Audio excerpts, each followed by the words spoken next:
മൂന്നാറിലെ ചൊക്രമുടിയിലെ അനധികൃത നിർമ്മാണങ്ങൾ നിർത്തിവയ്ക്കണമെന്ന് ഹൈക്കോടതി ആവശ്യപ്പെട്ടു. ജില്ലാ കളക്ടർക്കാണ് ഇത് സംബന്ധിച്ച് ഹൈക്കോടതി നിർദ്ദേശം നൽകിയത്.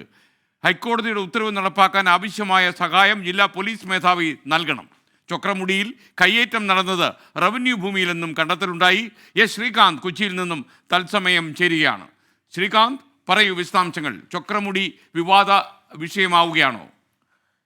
എസ് അക്കാര്യത്തിൽ ഒരു സംശയവും ഇനി വേണ്ട.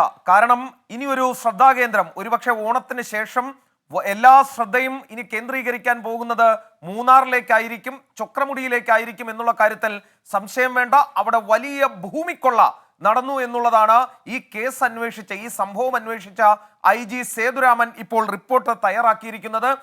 അദ്ദേഹം കൃത്യമായി ഓരോരോ കാരണങ്ങൾ സഹിതം കണ്ടെത്തി പറയുന്നുണ്ട്. അതായത് അനധികൃത നിർമ്മാണം നടത്തിയവർ, കയ്യേറ്റത്തിന് കൂട്ടുനിന്ന ഉദ്യോഗസ്ഥർ തുടങ്ങിയവർക്കെതിരെ നിയമപരമായ നടപടി സ്വീകരിക്കണമെന്ന് അദ്ദേഹം പറയുന്നു.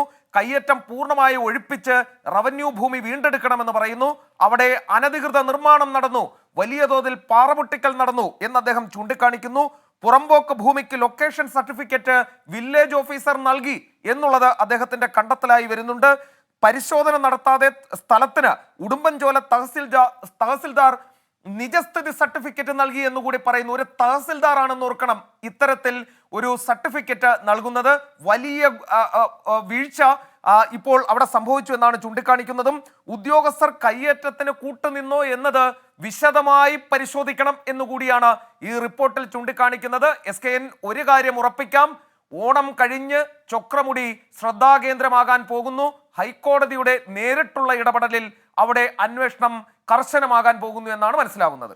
ഓക്കെ ശ്രീകാന്ത്, ചൊക്രമുടിയിലെ കുറിച്ച് കൂടുതൽ വെളിപ്പെടുത്തൽ ഉണ്ടാകുമെന്നാണ് ശ്രീകാന്ത് മുന്നറിയിപ്പ് നൽകുന്നത്. മിക്കവാറും വരും ദിവസങ്ങളിൽ ചൊക്രമുടി, പ്രത്യേകിച്ച് ഓണക്കാലമാണെങ്കിൽ ഓണം കഴിഞ്ഞു വരുമ്പോൾ നമ്മുടെ വാർത്തകൾ നിറഞ്ഞു നിൽക്കാനുള്ള എല്ലാ സാധ്യതയും നമ്മൾ കാണുന്നുണ്ട്.